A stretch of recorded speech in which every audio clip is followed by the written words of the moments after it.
happening now. We want to welcome our viewers from across the United States and around the world. This is the EdTech Situation Room. Good morning, good day, good evening. This is EdTech Situation Room, episode number 353 on June 11, 2025.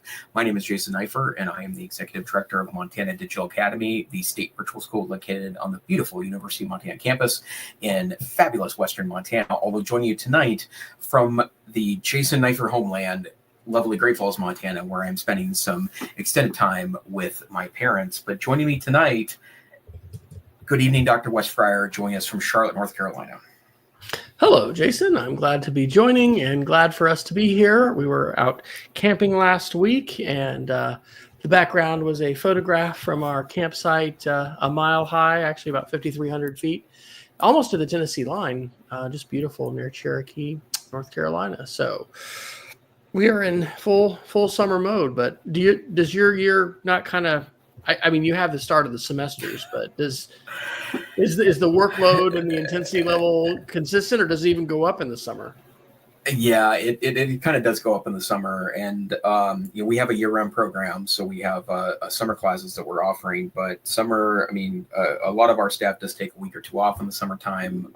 It's a little more complicated for me this year because I've been helping out with the fam in Great Falls, but I'll get away for a couple of long weekends. But we're reorganizing, rolling out new curriculum, bringing up new systems, working on teacher training.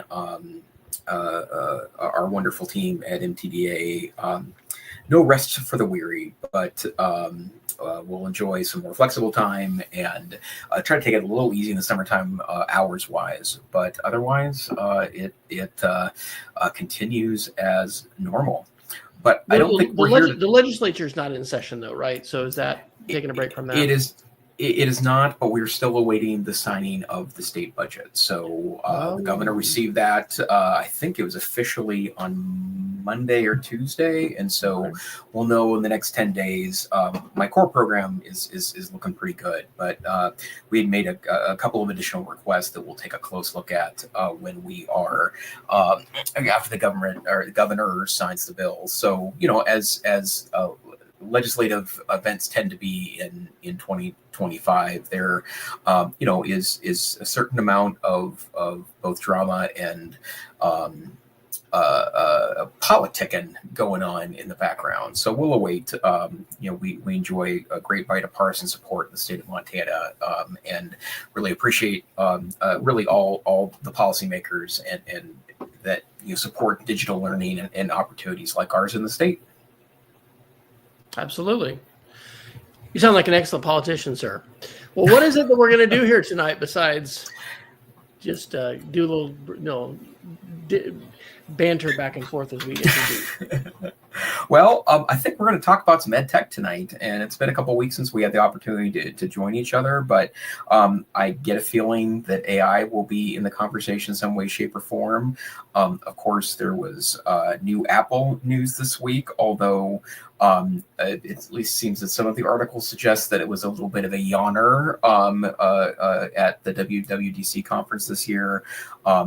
I've also got some AI experiments to share if we want to go in that direction, a social media update, and then I can't wait to hear more about what you posted with WordPress, because that was something we covered aggressively earlier in the year, both Wes and I being huge WordPress fans and watching that drama unfold. And then we'll end tonight with our Geeks of the Week. Dr. Fryer, you did the lion's share of our links this week. Where would you like to start? Well, I guess we could start with a WordPress article and maybe a little WWDC before we get into AI. We did talk about this just sad controversy with WordPress a number of weeks ago, and this is an article from Juice DeValk, an internet entrepreneur. This is a post from June 6, 2025 called A New Path Forward for WordPress and the Open Web. And to recap for people, WordPress is an open source content management system that powers a huge number of websites on the internet. I've been using it since 2005, so about 20 years. And there was a big fight that the WordPress founder, Matt Mullenweg, had with a company that was apparently just not contributing to the base and really in his view, I think really taking advantage of the WordPress, open source environment, and it just caused a lot of difficulty because what he decided to do was actually block that company from, and the name is evading me. Maybe we can just Google for it quickly. I used to actually host with them. Anyway, they were blocked from the WordPress repositories and from being able to fully participate in the WordPress open source community. And it's really a violation of open source. And so the post shares what has become called federated and independent repositories. And so there basically are going to be, I guess, multiple ways for people to contribute, and it won't just be something that's going to be controlled by WordPress.com and Matt Mullenweg. I'll read this paragraph that's subtitled FAIR, Federated, Independent, and Live. FAIR is now a technical project under the Linux Foundation. Its technology is governed by a community-led technical steering committee and built by contributors from across the WordPress ecosystem. And there's 3 leaders that were chosen together. They built a decentralized package management system, federation-ready mirrors, support for commercial plugins, cryptographic signing, and more in a relatively short amount of time. And so the goal is not to fork WordPress. It's to use the same core. It's not to build a separate program, but it's to add a new distribution layer and then to have a separate governance system on top of it. And so it's a path to move forward with WordPress inside and not outside. And from my understanding, Mullenweg really had violated, the open source license and, had basically committed some cardinal sins, I think, when it came to open source. So I'm really happy to see apparently a resolution move forward about this. I have not read what Mullenweg has written about this and don't know his perspective. But you can go to the website fair.pm, fair.pm, and that forwards to the GitHub for the FAIR Package Manager project. And basically, it looks like the community has come up with a good way to navigate around these issues, but keep WordPress. And that makes me very, very happy because I have invested innumerable hours through the years on so many different websites on the platform, and I'm very happy to see this impasse apparently be resolved. Yeah, I couldn't agree more. And I thought this was wonderful news when I saw that there seems to be a path forward here. And I'll admit, I too have been a WordPress guy for actually going on 20 years myself, and moved my organization, Montana Digital Academy, to a WordPress-based site the first week I started working there. We've used it as content repositories. We've used it as e-learning pages. We've used it as a platform for tutorials. We've used it for our websites, obviously. It's been a huge part of the MTDA story. And one of the things that we are actually on the verge of working on a process in which I can't find the words. Working process where we're likely to completely redo our website top to bottom next year, in acknowledgement that it hasn't been done in the better part of a decade, and all too that our programs become more complex, requiring a different web presence. And we were seriously considering moving away from WordPress because I think that I think Mr. Mullenweg had some interesting arguments about the use of intellectual property, but the point of open source software is that people can take and build upon it. And the many vendors in the huge WordPress space, maybe weren't contributing enough plugins or open source research or all those pieces back to Mr. Mullenweg's satisfaction. But that's cutting off certain providers, or if I remember correctly, seizing control of a couple of otherwise open source plugins just doesn't seem like it's at the spirit of this community. And you can find plenty of drama around open source. The Moodle project is an excellent example of that as well, which is also something that my organization used to be pretty deep in. But it's good to see that the Linux community has stepped in way less drama in the general Linux community than there is in smaller open source projects. And I was excited to see some resolution here. Yeah, it was WP Engine was the company that Mullenweg was so upset about, and I guess it was possibly back in December that we had actually talked about this. So I dropped another link in there that is from Search Engine Journal, and it was titled WordPress co-founder Mullenweg's reaction to Fair project, and the quote is, "Well, I'm not going to say a lot because I just learned about it last night." There was some concerns and questions about security and things, but it appears on the face that there's a resolution, and that's fantastic. I'm very, very happy about that. So, yep. All right. Do you want to talk about WWDC a little bit? Yeah, let's do it. Let's fanboy up for a bit. Okay. I watched the keynote, most of it, and I guess. I don't know. I read Casey Newton's platformer, post, which is kind of lamenting and I don't think I have that link in here, the, days of Think Different and Steve Jobs, and, that they were talking about liquid glass and how the icons, and it's this, substantial design change that's going to define the ecosystem for a long time. I thought the best announcements, number one, is that they've simplified the version numbers. And so it's just 2026. And so everything, from 11.5 this and 5.0 this and whatever, it's hard because of all the different ecosystems, from the iPhone to the Mac OS to Apple TV to CarPlay to everything. So I think that was a very wise move on Apple's part to simplify that for users. And I was excited by the CarPlay things. They are working with manufacturers to have a more integrated CarPlay that is going to, I think, actually affect the dash display, not just like what you're seeing above your steering column, as well as what you're seeing on a side screen. So, that's not going to affect us because we're not going to be purchasing any new cars maybe ever anytime soon. And that's not going to be in a used car that we have for quite a while. But I don't know. They also mentioned at the end that they're integrating AI into their developer tools, which I think is an acknowledgement that coding with AI is not just I think it's the future, but I think it's the present today. I think that every coder, if they're not already using AI, is going to be using AI very soon. And so that direct integration is good.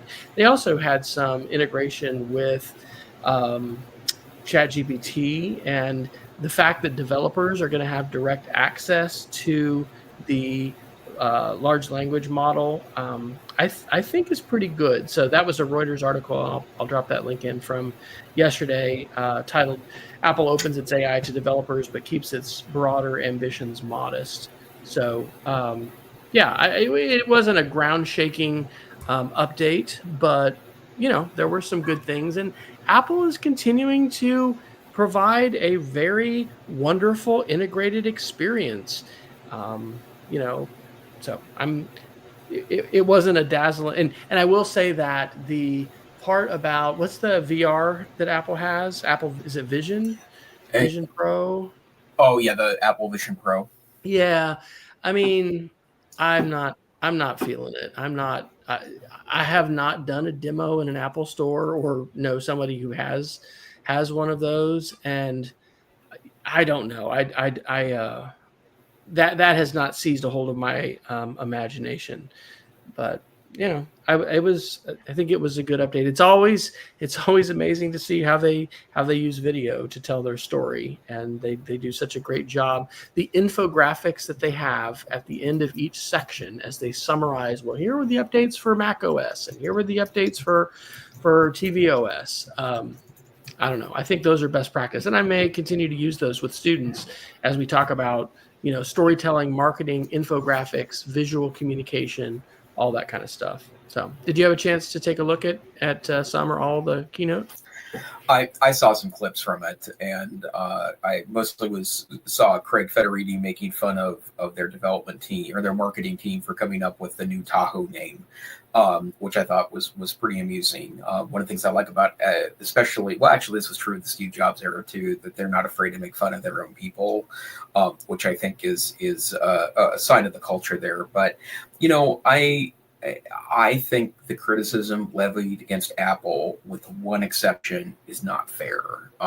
That it's true that Google and Microsoft and OpenAI and Perplexity and all these other models are shipping a lot of stuff that's pretty interesting, but I still feel like it's a lot of unmolded clay that just happens to be more functional because they are developing their own LLMs, whereas Apple's building on top of other people's LLMs. And I don't know if the killer application in AI exists yet. And the evidence I have of that is that there's still a healthy debate, which we are likely to get into a little bit later this hour, about the merits of any of these tools. There's still plenty of people that dislike AI because it's stolen work and some pretty heavy and seemingly insurmountable criticisms. And so the bottom line for me is that I think Apple's being smartly cautious here. My wife, who is an all Apple ecosystem person, at least for her personal devices, and she got Apple Intelligence one day, and she says, turned it on. It did a terrible job of summarizing text messages and notifications, which is something that, that's not an Apple Intelligence problem. That's an AI problem, right? And the bottom line is that a lot of these tools just aren't ready for prime time yet. And I don't care if it's Apple or Microsoft or Google doing it. I've noticed even in the last 48 hours, I use a lot of AI all day long in various parts of my work. And, this morning, even I was trying to get some research on a screenshot that I had taken on a concept, and it didn't even read the screenshot. It just kept talking about something else. And I finally had to say, read the freaking screenshot before it would, do what I wanted to do. And this is ChatGPT. This isn't, one of my hacked together local solutions that I've been playing with on the side. This stuff is still raw in a lot of ways. People don't act like it.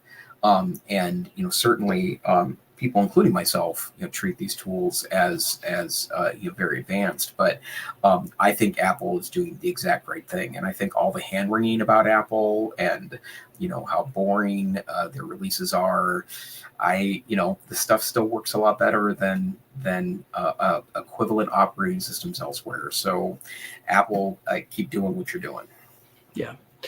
Well, I think that there is a different vibe of excitement, for instance, with Google I/O compared to the Apple Developer Conference, because of that cutting edge exploration and development of frontier models that is at least much more public. I mean, Apple doesn't have a public frontier model that they're sharing.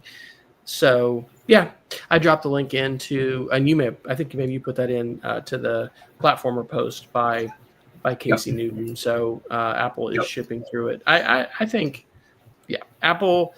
Hey, I'm not changing my platform of choice. And actually, tomorrow, my wife and I are picking up new laptops, which I think is M4 the latest laptop. Yeah. I wish it was my own. So we're prohibited from putting any extensions that are not approved by IT, as well as software. And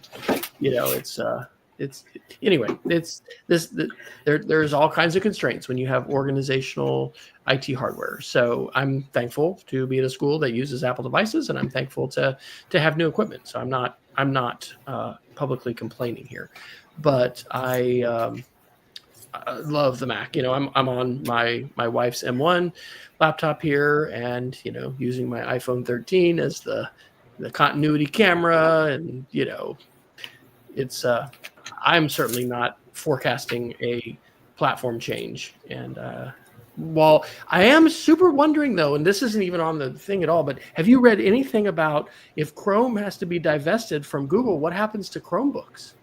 You know? I have no idea, and it's funny you should mention that because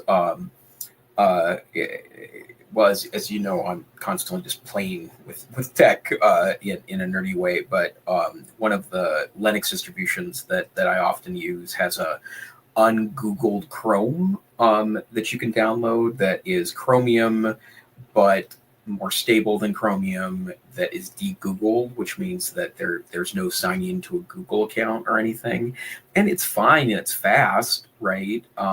But it's a very strange experience. And Google has been a naughty company at times, for sure, right?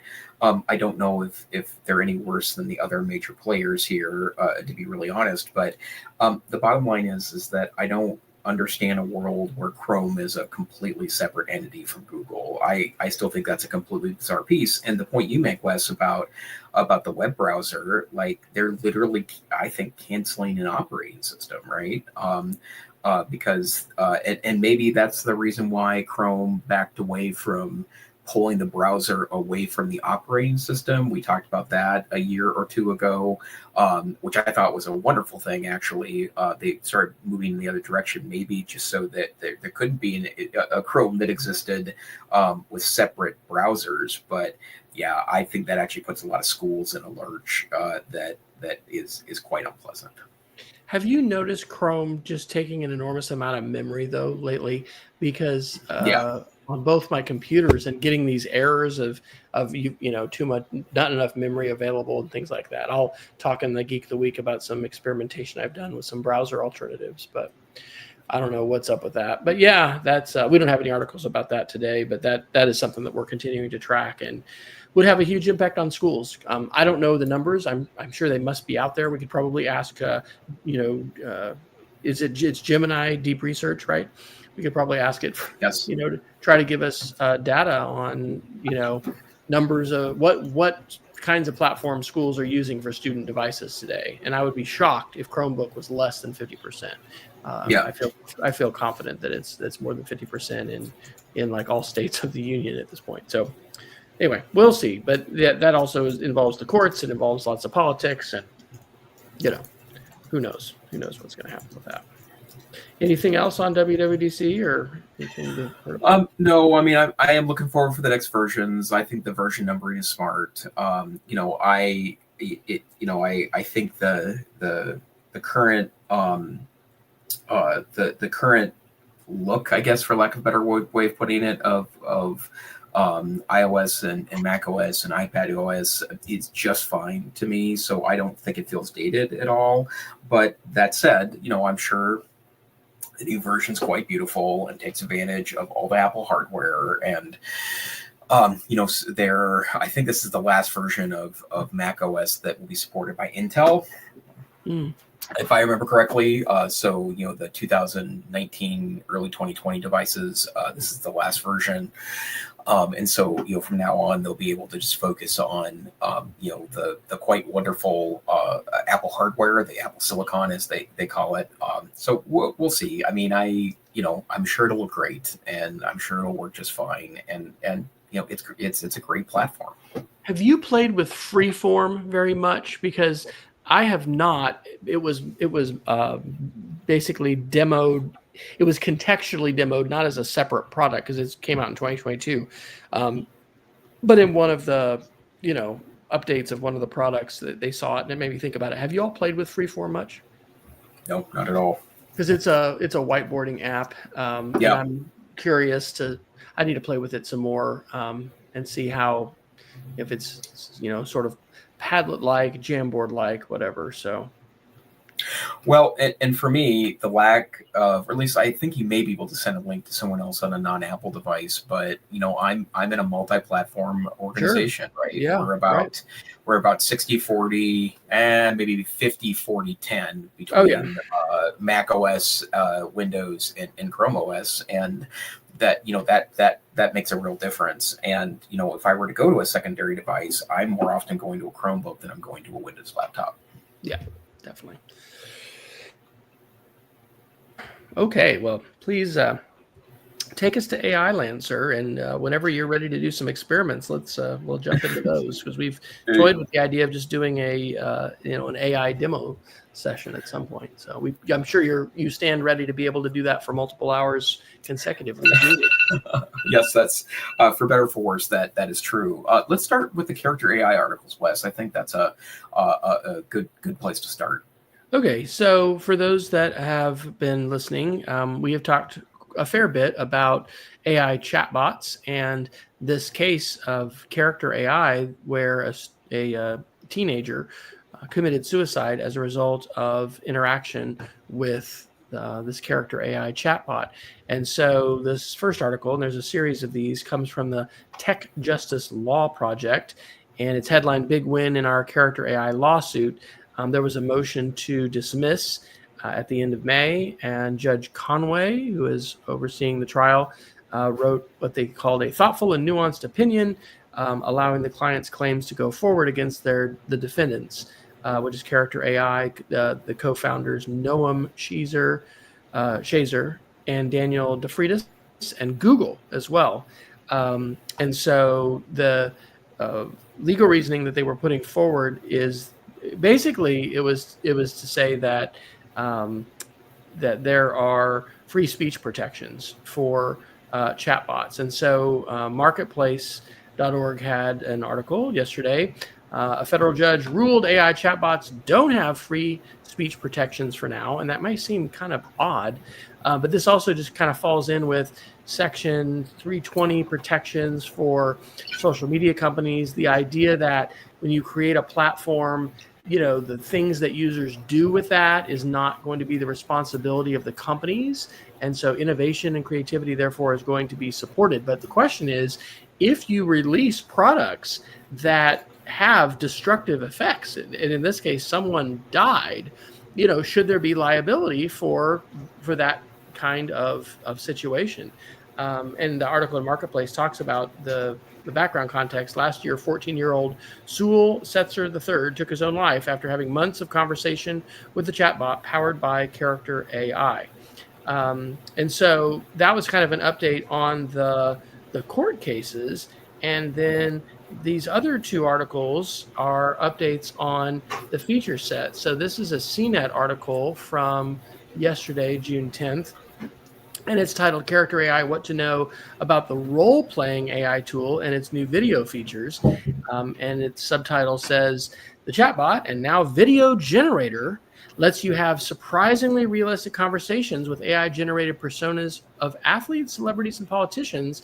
It's had its fair share of controversies. We work through what you need to know. And basically, just like we're seeing with other chatbots for generative AI that have moved from the ability to simply, generate images, to generate remarkably good images, and images that also have good fidelity with their text and aren't inventing, a language, and now can create video like Sora with OpenAI and other tools. We're seeing that come to the chatbot environment. And so the last article from TechCrunch is from June the 2nd, and it's a little bit more background about that. Chatbot platform Character.AI unveils video generation social feeds. And so I am not spending a tremendous amount of time myself with chatbots. I have, read a number of articles, watched some videos. We've talked about it on the show. One of the things that seems to be a consensus among critics is that these are not tools that should just be released to minors and to children. And there are a lot of issues with them, as there are with AI more generally. And one of the things that we need to be aware of as parents, grandparents, teachers, educators, administrators, is that these AI chatbots are available. People are using them, and they're really, really powerful. What I'm having the most experience with is, talking directly with ChatGPT via my phone. And I got to tell you, it's uncannily good. And the ways in which it now recognizes me by first name, and the nuanced ways. I have a female British or Australian accent or something, right? I've had people I've heard people caution us that we really shouldn't give these AIs human names, because the more we anthropomorphize them, the more our brains can be tricked into thinking this isn't a program, this isn't a computer, it is a sentient being. And it is crazy how good they are today, how much they have improved, and how easily I think that we can buy into this idea that, oh, this is a true companion, and the things that it's telling me must be true. And I want to spend a lot of time, maybe an unhealthy amount of time, with this chatbot. So thoughts and comments, Dr. Neiffer. Well, to start with, I have played with some of these chatbot platforms. It's mostly early on. And I'll tell you that without trying very hard, and this is about maybe 8, 10, 12 months after New York Times reporter, can't remember his name now. I'm sorry, not that he's listening to this, but Kevin Rose, Casey Newton's partner, Kevin Rose from the New York Times, right, where the co-pilot started hitting on him and encouraged him to leave his life. Yep. Right. And I think that that's something that we need to be really thoughtful about, because my experience was that even when engaged in friendly banter with some of these bots, they almost immediately started edging towards more of a romantic feeling relationship. And in fact, I canceled one of the services. I can't remember which one it was now, because it got weird really quickly, right? And when I have in the presentations I've given to faculties across the state, the thing that I've had now 4 or 5 people tell me in different schools that they have kids talking about their AI boyfriends or AI girlfriends. And there is a certain amount of let's not overreact to this, because I've read also a lot of stories about students that are very shy were able to practice interactions with an AI, this or that. That's a lot of possibility, but I think that there's a lot of what if here that makes things, I think, very, very challenging for us to think about. So, we'll see where this goes. But parents, if you don't have parental controls on Android or iOS turned on so that you're approving which apps get downloaded and used, do that immediately. There's wonderful guides on the internet to be able to do that. There's a whole host of YouTube videos that will do this for you at no cost, or help you do it at no cost. And if your students are using, or your children are using one of these apps, then you should be monitoring them when they do it, because the bottom line is that we all crave companionship, and we all crave interaction. Wes, you talk about talking to your AI. I talk to my AI quite a bit too, in the car all the time now. An experiment we should do one night is to kind of rig up to where we have your ChatGPT talk to my ChatGPT about us, right? Yeah, right. I've never tried that before, but I have seen demos of people doing that with between one BBC, platform and another. The BBC Tech Life that we talked about 6 or 8 months ago, which was talking about Dan and this unrestricted version of ChatGPT that's available in China. They had that because they brought Dan, into the phone call and recorded, and it was wild. That would be kind of crazy.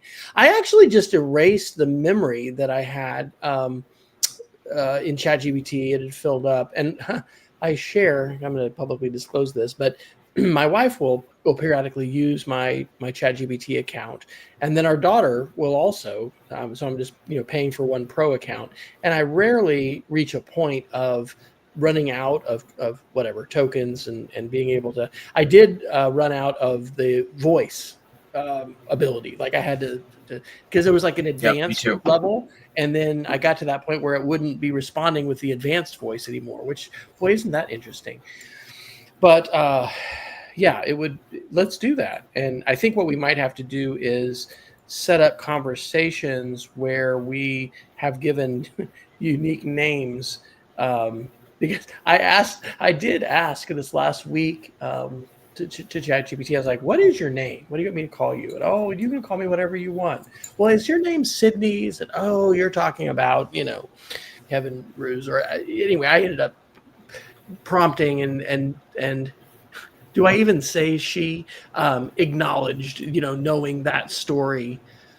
It is weird though, man. It is. We are literally dealing with a non-human intelligence, but it's a non-human intelligence that has the capacity to be extremely human-like. And when you think about what bad actors probably are already trying to do and will do with this, it's kind of crazy. So I hope that we can have good collaboration among AI companies, especially for the publicly available frontier models.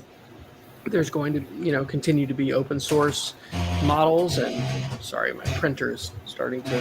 My wife is sending something to the printer. What a lovely time to print. Actually, I was just gonna say I'm laughing because it sounds like there was like some hard rock bass going on in the back, like spitting out a random sheet of paper here.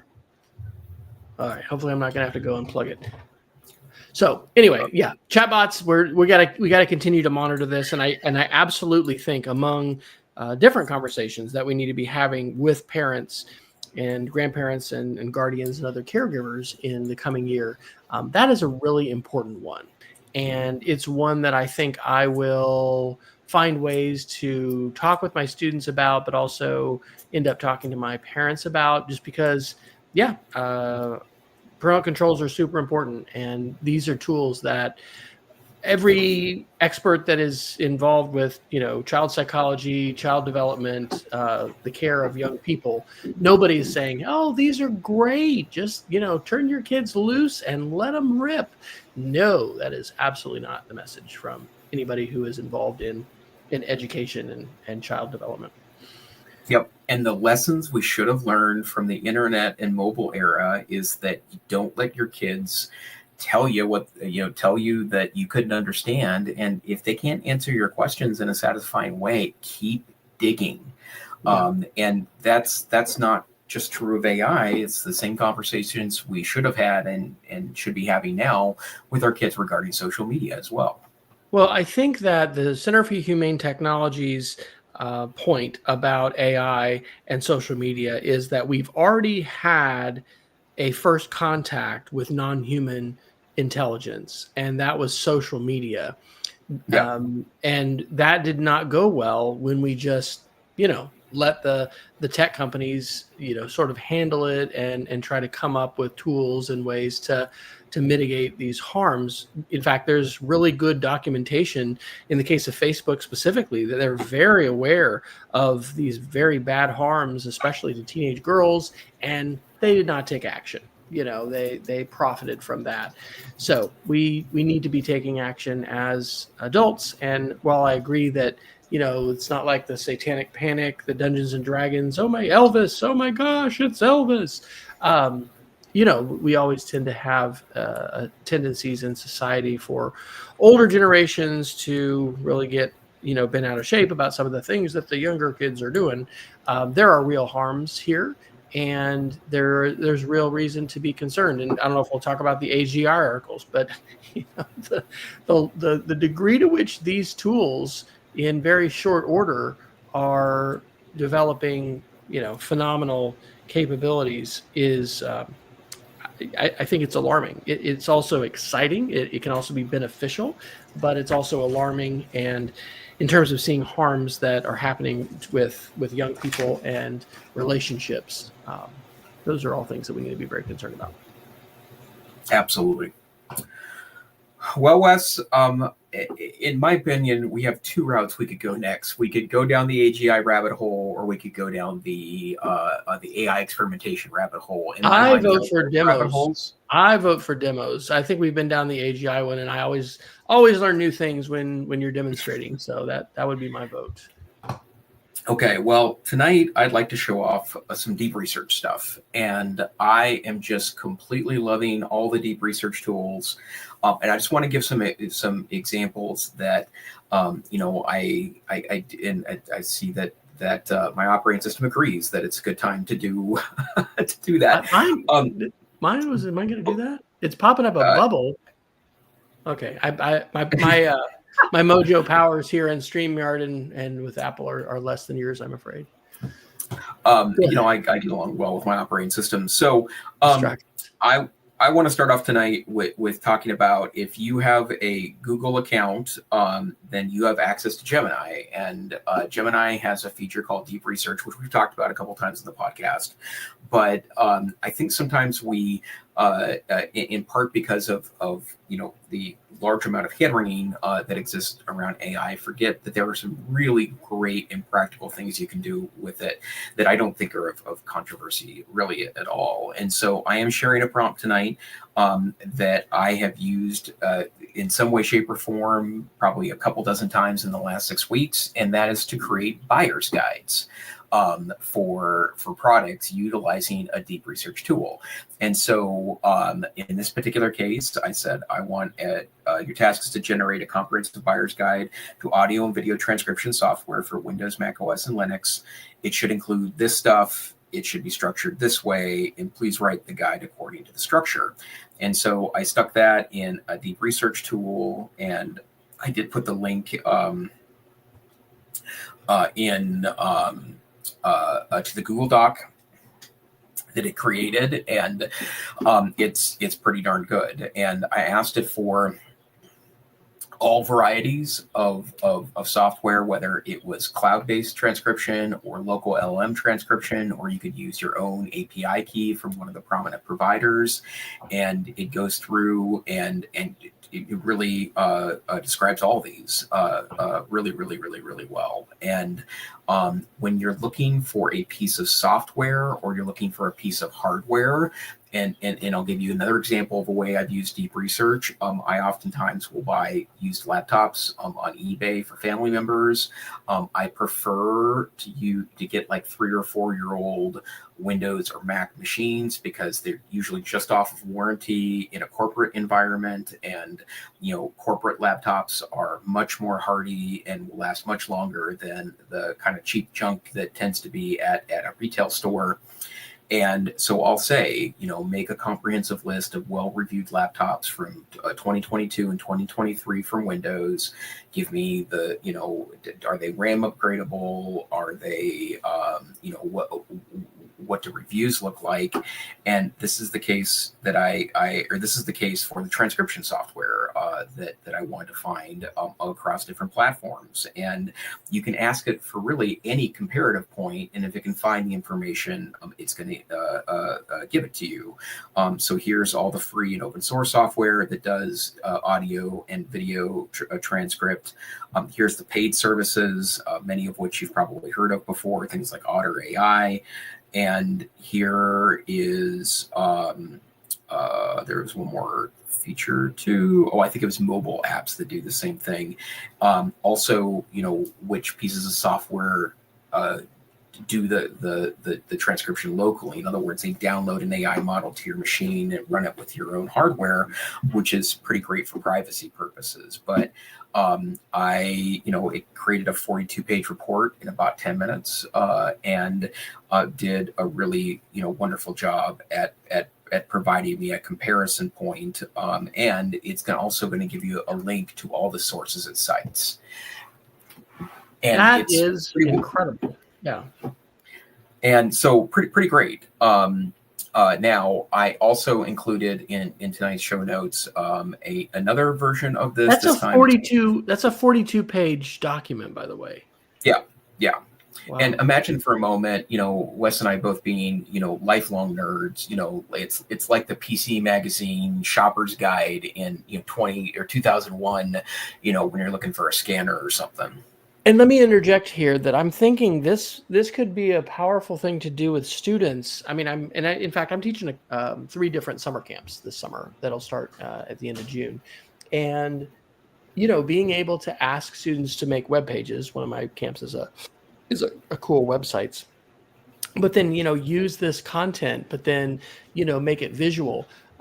This is something exciting and intriguing to think about in terms of content that might be provided to students or could give them choices about products, but then they could use this kind of AI report to then draw what they're gonna be talking about different, I don't know, karaoke machines that they're gonna have, because this is unbelievable to me. And just as I think there's some key ideas about AI, we need to play with the tools, but number two, we need to ask it questions about topics that we're really deep in, that we have knowledge about. I think a third thing is asking it to let us know about new tools and new websites, because that's how I learned about Descript.com. I use that every week now. I was using the beta features today to edit a video and doing that with a chat interface. So anyway, this is fantastic. And you're doing this all with Gemini Deep Research, yes? That's correct. And I think you get 10 or 15 reports a month for free. I have Pro, so I get quite a bit more. But the other thing that I'll highlight too is that, in a lot of cases, this is like hundreds of Google searches, right, that it did on my behalf. But, I probably would review this article, at least page through it, if I were seriously looking to adopt a piece of software here. But also Gemini is built into, for Pro users, is built right into Google Docs. So I can also just have Gemini say, please read this report and tell me which one is the best one for me in light of I'm on a Mac and I'm looking for local LLMs, and it chooses Mac Whisper, which happens to be the one I think I recommended on the show a couple of months ago, which I actually paid for the advanced version of because it's so good. So I want to show off a couple other things that are like that. I also did this in Perplexity. Perplexity now has a new feature called Labs, of which it will create for you. The word apps gets tossed around a lot, but in this case, it does create a comprehensive report that includes visuals. And so there's a link in our show notes tonight, or in our links tonight. But this is what it came up with for the exact same prompt, right? Like compare transcription software for Windows, Mac OS, and Linux. And it created this comprehensive report and used the research to make recommendations. And I'm going to use just one of my browser plugins here based on this report. Which software should I adopt? Local LLM and Mac OS. And it's recommending a different one to me. In this case, it's Pensive. I love how it uses the icons and the checkboxes and makes this so visual in terms of the layout. Wow. Oh, hold on a second, because I'm going to blow your mind then. So let me show you what I've got next. Okay, so that's pretty cool, right? But now I did another deep research, and this time it was really simple. What I wanted to do was to create a list of killer Mac OS apps, right? And Mac tends to be a platform where a lot of productivity gurus release independent software. And this time, instead of having it create a Google report, I had it code up a web page. They sometimes call it an app, and that app breaks down its recommendations. And so this is the app it came up with. And I knew your jaw would drop with this one. And it not only has all the recommendations here, but it's created an interface for me by category and pricing. So and this is interactive, so we can click on free and it's going to filter dynamically. Wow. Yeah. What? And and you can just share this. It's also code too, right? That if you click on code at the bottom of that page, it will take you to the source code because it coded up this app from scratch.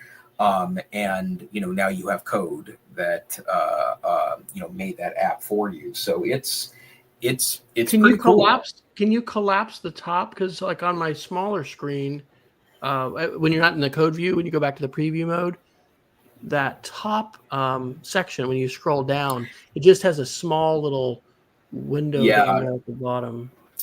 the same as here too. I'm only on a 1080p screen here, so not It might super be something ideal. to go back into the code and ask Yeah, it to make that collapsible. yeah. So, This is unbelievable. This is the absolute best GUI interface to any kind of report like that I've ever yeah, seen. And this is a quantum, I don't know if that's the right word. This is a significant step above a Google Doc, right? Because being able to have the dynamic buttons to press that then filter, oh, this is open source, this is proprietary, this is freemium, like that is wow. Oh my word. What's that? Well, Yeah. Wes, in the background, you had asked a question earlier about K-12 adoption of operating systems. And so I went ahead and asked Deep Research to come up with that. And I put it also into a web object. So that's the last link I have there under buyer guides. And what you have here is a breakdown in 2025 of operating systems for K-12 and higher ed. Also with in this case, it's just broken down by category, but you are correct that ChromeOS has 55% of the market in K-12. It is very interesting that if you go to higher ed, it's dramatically different, and ChromeOS is barely 2% in higher education. But it also gives you key factors in this, including the ability to actually make them backwards, which I find to be kind of weird. But and then a bit more about the market context. So in this case, it created an interactive for me so that I could share that with you tonight, and that's pretty cool. And the fact that the code is right there to copy as well, that is mind blowing. Wow. Okay. Pretty wild stuff, if you ask me. I'm glad we made the choice to not just talk about boring AGI tonight. So, and I want to point out one other thing. That Labs that's now available in Perplexity is pretty impressive. I've only scratched the surface of what it can do. It can make like mini apps basically that you can share it all, that both by code and also like download Markdown style reports so that you can just insert them into other operating systems. But I did want to share something, and I have no idea, how gray market this stuff is, but I did put a link in the notes tonight from eBay. Somewhere around the world, they're selling cheap year-long pro subscriptions to Perplexity. I bought one for $6 and then got a year-long pro account for $6. And now there are 442 people offer. Well, not all of these are Perplexity, but you sometimes have to use a VPN to get into another country to set up the account. But if you're looking for, $10 worth of pro account for Perplexity, I did share a link to the eBay opportunities here, and I've probably shared this link with 15 or 20 colleagues in the last couple of days, and all have been successful in getting a Perplexity Pro account for a year. And then just to give you an example of other ways that Perplexity is pretty great. I saw this one on Reddit, but this is using that Labs thing again. In this case, this gentleman wanted to go to Japan for 7 days from San Francisco, $6,000 to $8,000 budget, 4 people going on it. We look at historical sites, hidden gems, Japanese culture. We want to see Nara's deer and explore cities on foot.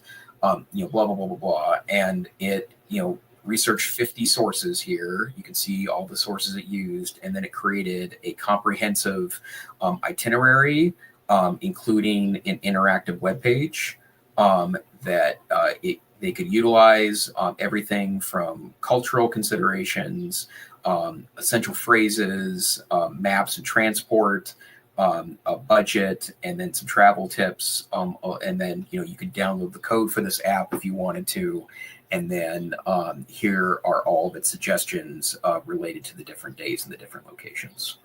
How do you get the code on this version?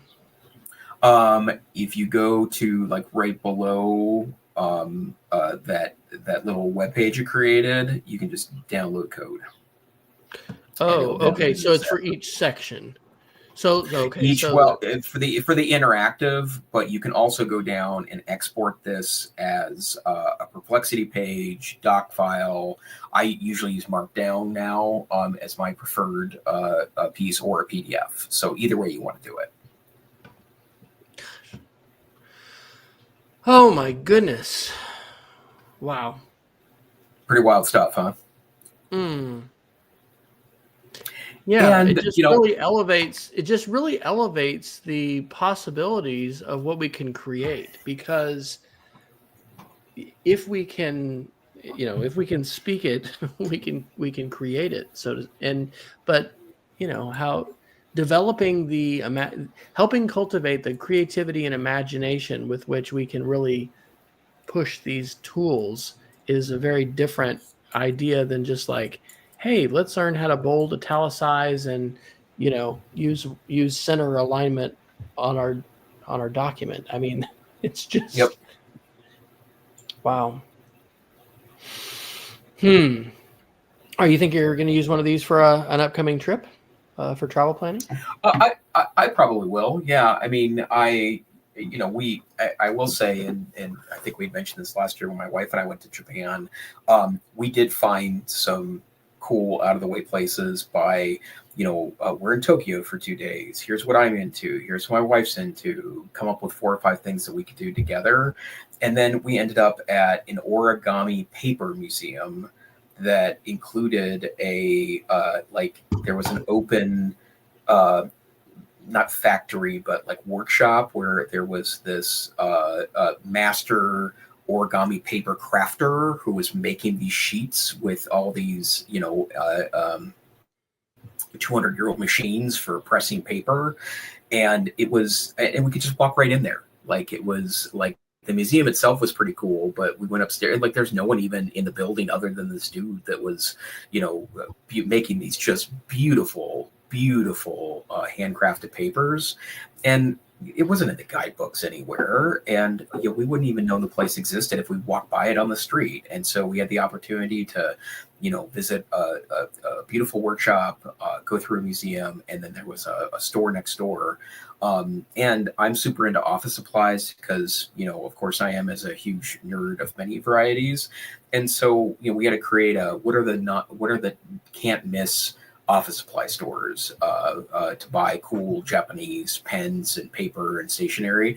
And there was a 12-floor like super store that had every kind of pen ever in the history of ever. So, beautiful German pens and Japanese pens and Korean pens and brand names I'd heard of before, but would have had to order special. I did bring home half a suitcase full of Japanese pens. But yeah, like it was wonderful. And I think that, the next time I go, I think I would use something like this as a, as a guide for planning. And especially if you're new to an area or you have really unique interests. Like, I always buy the Lonely Planet for every country we go to, or if there's a Rick Steves book, I always buy the Rick Steves book. But those are mainstream. And if you're really looking for, the nerds, guide to Tokyo, this is going to do a better job at that. And that also speaks to the importance of digital footprint, for businesses and organizations. And I have been, the campground that we found in Cherokee, North Carolina, ChatGPT had let me know. I said, we're going to this area. We want some affordable campgrounds with beautiful views. Tell me what some good options would be. And I think it was option number 1, and it was absolutely stunning. Are you saving some of your prompts and these examples? Because just as you demonstrated a couple weeks ago, what Mike Caulfield has developed for the SIFT framework, being able to copy a prompt and then put it into a different LLM or AI model, and then being able to use that prompt for a different purpose, That is so powerful. And I know that custom GPTs, are like that. You can't just go in and see what that code is. But I wonder if that's something that would be a best practice for AI literacy. I actually do have a meeting tomorrow with our department chair, and there is dialogue about having an AI course, at our school. And I think, I think I could certainly do one on AI and media literacy, and that would be a really, really good one to do for high school. I also think that doing a coding with AI would be a really powerful and positive one as well. But are you saving some of those prompts in the sort of Mike Caulfield style for reuse, or for encouraging others to try to use this prompt and see what it'll do in different tools? Yeah, in fact, that's exactly what I'm doing. And we're, depending on where our so-called lab goes, I think there's going to be a lot of interesting things we'll be releasing. But part of that is prompting, and in fact, I did create a guide that. Part of the philosophy that I'm trying to figure out what to call this is that, like, there's a difference between using a tool like Midjourney, which I saw today got the snot suit out of it by Disney, but a tool like Midjourney or ChatGPT 4.0 or all these pieces, and what if you're just making something cute or prompting it to create an interesting or funny graphic, that's one thing. But there is a slow evolution where you're not just using the tool to as a silly thing or as a kind of a gimmick, but you're actually developing materials that have more instructional influence behind them. And there's a study of something that's called semiotics, and the only reason why I know about this is because semiotics is what Ira Glass of This American Life fame, it's what he majored in college. And I was reading about that a couple of years ago when I started looking into semiotics, and as it turns out, semiotics is pretty darn cool. And I always wondered, like, how can I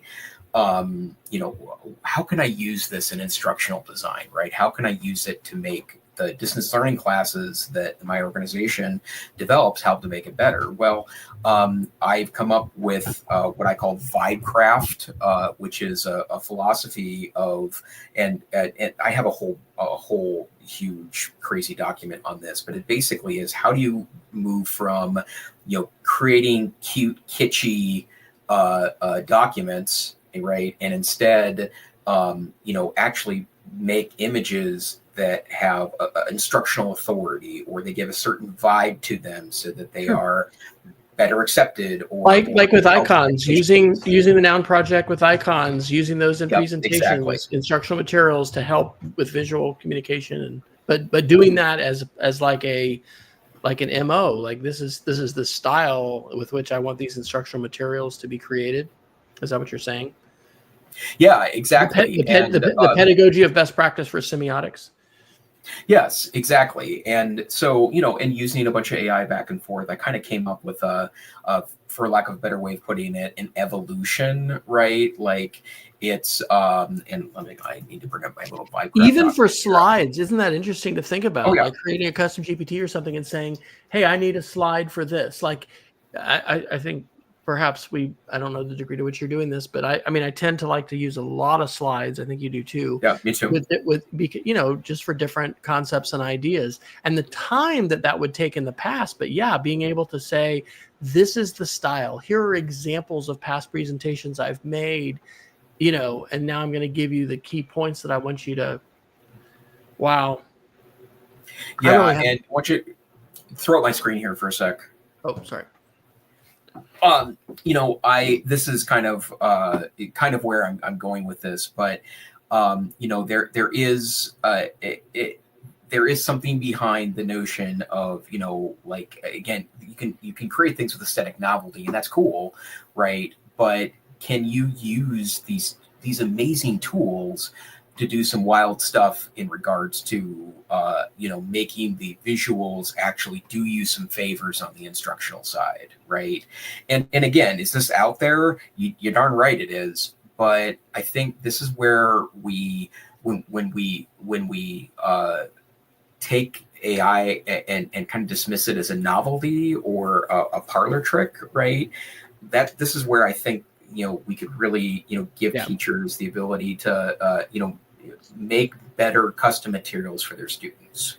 And organizations can, of course, would hate to say can standardize, but for my own lessons, I like to have a cycle, or this is in Canvas, of goals, steps, turn in, and that's, I'm teaching middle school primarily, but I will probably go ahead and create a custom prompt. It could be a GPT, but now I think it can just be a prompt that I would just copy and put in first.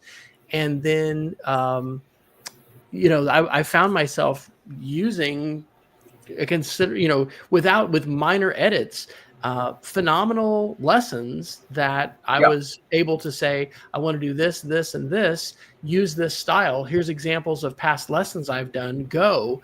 And just like with the icons and some of that, because that's a little semiotic, isn't it? Using some icons for some of that communication. Yeah, absolutely it is. Yeah. And and part of it too is that, and again, this is the guide that I've been working on for this, but part of it is like the vibes of things, right? Like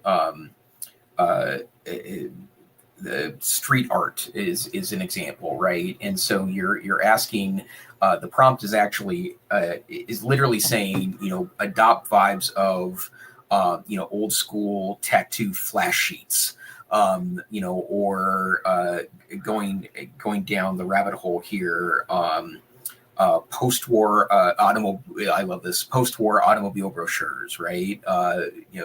Big bold designs. So cool, because this is like with Midjourney and other tools where we'd be like, and I do this now with ChatGPT, in the style of an oil painting, in the style of a comic or a cartoon. But that I haven't used Ideogram for a while. I need to be regularly visiting my subscriptions and making sure I'm not going to pay for things I don't need. Okay, and are you then just going to post one of those vibes?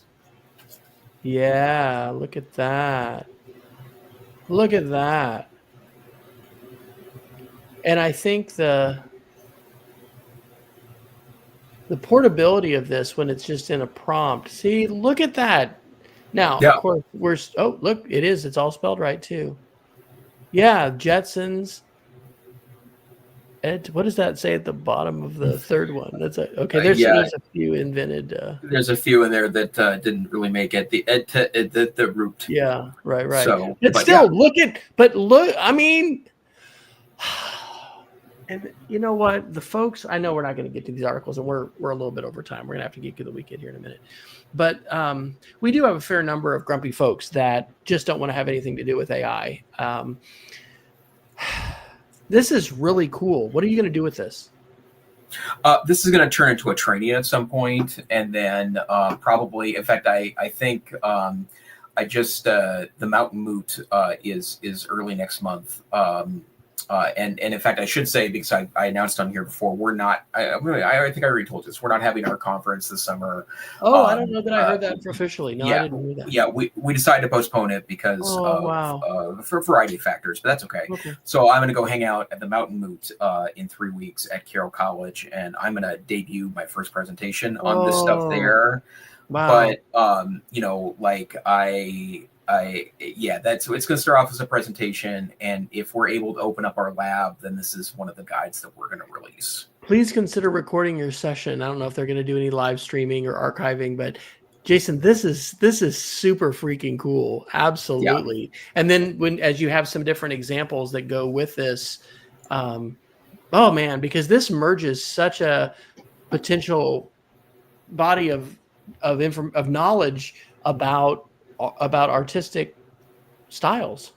Yeah, exactly. And that if we do this, and I think this applies to dozens of different contexts in education, right? Because every time it says, oh, generate a worksheet with AI, like I bristle a little bit at that, in part because, not another worksheet, but like you can do more with that, right? Like the custom GPTs I've created that can help you run like active simulations in a classroom, for example, right?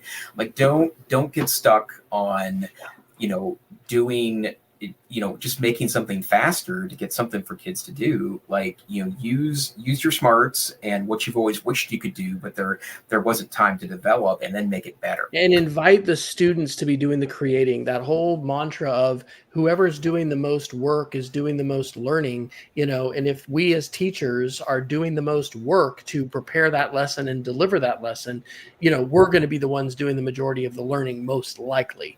If students can be creating, and that even that interactivity with what you showed with those web pages or quote apps, I mean, taking that to then a simulation level, saying design a simple simulation where my students can be divided into groups and they're going to be making choices about this and this. And I mean, wow.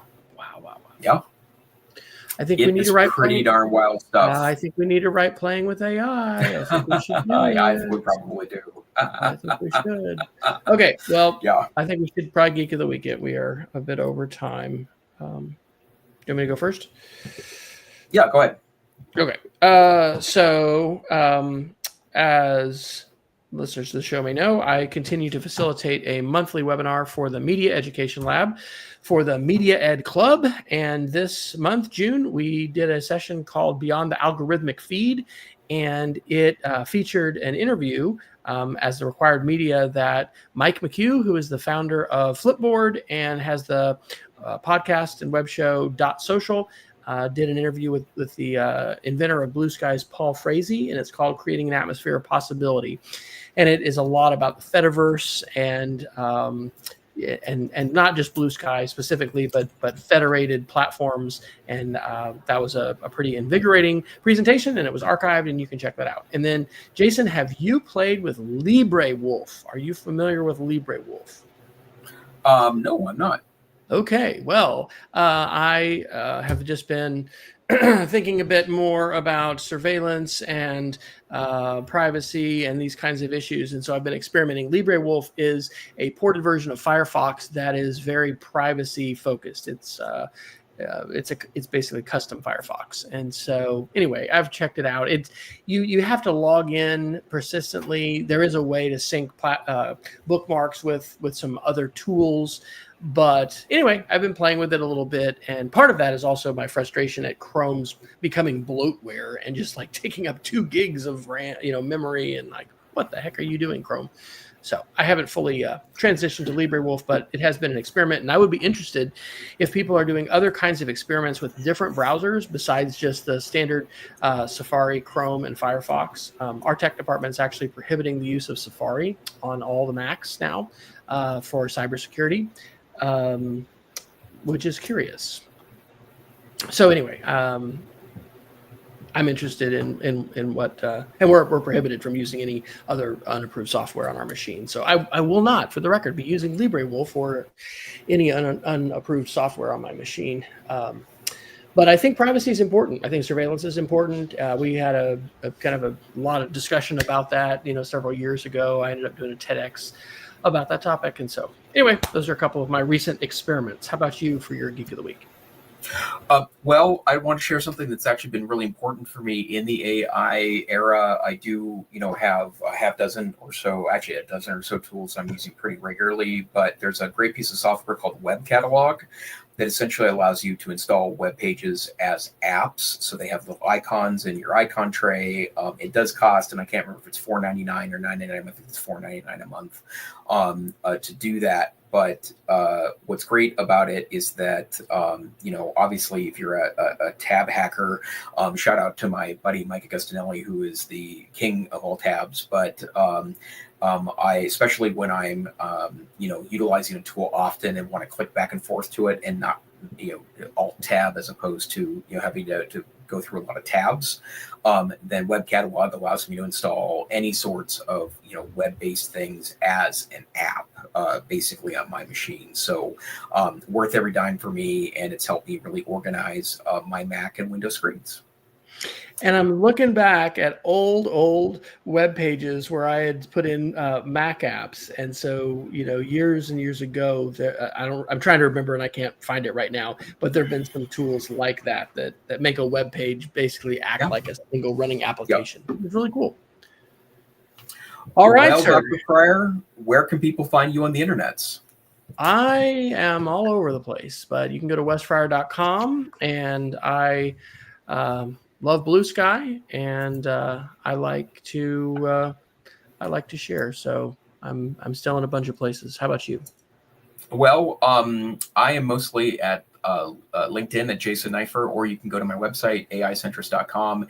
And I wish I could get into Blue Sky and Threads and the other alternatives, but it's just nothing there yet for me. But hey, this is the EdTech Situation Room. We're a once a week-ish podcast, mostly on Wednesday nights, 7 p.m. Mountain Time, 9 p.m. Eastern Time, sometime in the middle of the night, UTC. Hey, we'd love you to join us live. Best place to do that is YouTube, but if you can't, go to our website at edtechsr.com, where you can find tiny downloadable MP3s or links to other places to get it, or the links themselves in our show notes. We hope you have a wonderful week. Stay safe, stay savvy, and we'll see you next time on the EdTech Situation Room. Good night. Good night, everybody.